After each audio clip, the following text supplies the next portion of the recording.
حضرت بایزید بستامی کہتے ہیں کہ میں نے اپنی ماں کے آگے ہاتھ جوڑے، میں نے کہا امی تجھے راضی کروں یا رب کو راضی کروں؟ تو اپنے حق مجھے معاف کر دے، اللہ کو میں راضی کر لیتا ہوں۔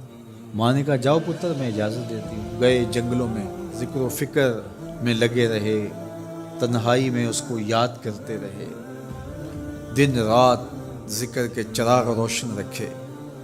12 سال گزر گئے حق کی تلاش میں۔ ایک دن واپس بستام کے قریب سے گزر رہے تھے، خیال آیا چلتے چلتے ماں کو سلام کر جاؤں۔ دروازے کو دستک دینے لگے تو اس خیال نے ہاتھ روک لیا کہ ساری زندگی ماں کو سکھ تو دیا کوئی نہیں، اب دکھ بھی کیوں دینے لگے؟ رات کا ایک پہر بیت گیا ہے، سردیوں کی لمبی رات ہے، ماں بستر میں لیٹی ہوگی، تیرے لیے اٹھے گی، دروازہ کھولے گی۔ دروازے کے ساتھ ہی لگ کے بیٹھ گئے اور ساری رات کاٹ دی، اس خیال سے کہ ماں کو تکلیف نہ ہو۔ جب سحری کا وقت ہوا تو اندر سے جو نالی آتی تھی اس نالی سے پانی آیا، سمجھ گئے میری ماں تہجد کے لیے اٹھی ہے اور وضو کا پانی ہے، تو فوراً دروازے پہ دستک دی۔ اندر سے آواز آئی بیٹا بایزید میں ابھی آئی۔ مائیں بیٹوں کے دستک کے انداز سے جان لیتی ہیں یہ کس بیٹے کے ہاتھوں کا لمس ہے۔ 12 سال کے بعد آئے، دستک دی، کہا بیٹا بایزید میں ابھی آئی۔ ماں کی تو نگاہیں ہی دروازے پہ رہتی ہیں۔ اللہ اکبر۔ کہتے ہیں کہ ماں نے دروازہ کھولا، 12 سال جنگلوں کی خاک چھانتے بیت گئی تھی، پراگندہ صورت، بکھرے ہوئے بال، پھٹے ہوئے کپڑے۔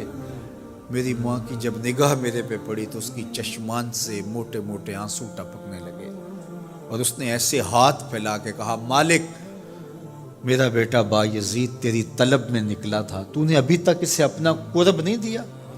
حضرت بایزید بستامی کہتے ہیں 12 سال کی ریاستوں سے جو کچھ نہیں ملا تھا ماں کے اٹھے ہوئے ہاتھوں سے مل گیا۔ میں نے کہا مالک میں تجھے کہاں ڈھونڈ رہا ہوں، تو کہاں موجود ہے؟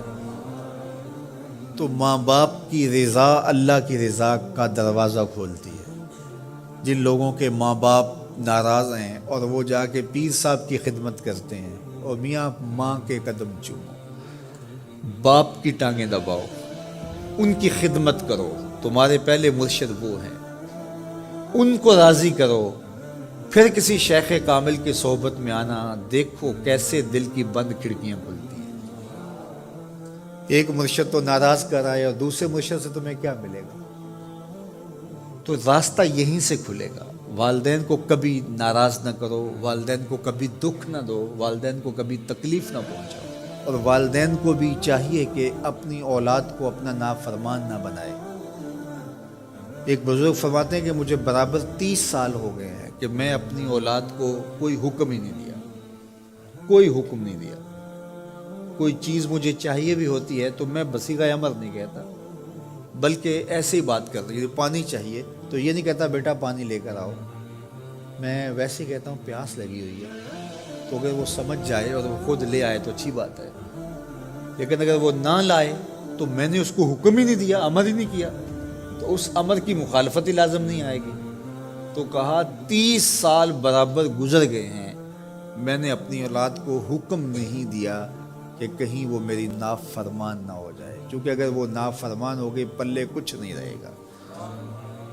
جو اولاد ماں باپ کی نافرمان ہوتی ہے وہ ہوا میں بھی اڑیں، وہ چرخ پہ بھی جھولیں، وہ زمین پہ گرنے والی ہوتی ہیں، کبھی کامیاب نہیں ہو سکتی وہ اولادیں جو ماں باپ کی گستاخ، بے ادب اور نافرمان ہوتی ہیں۔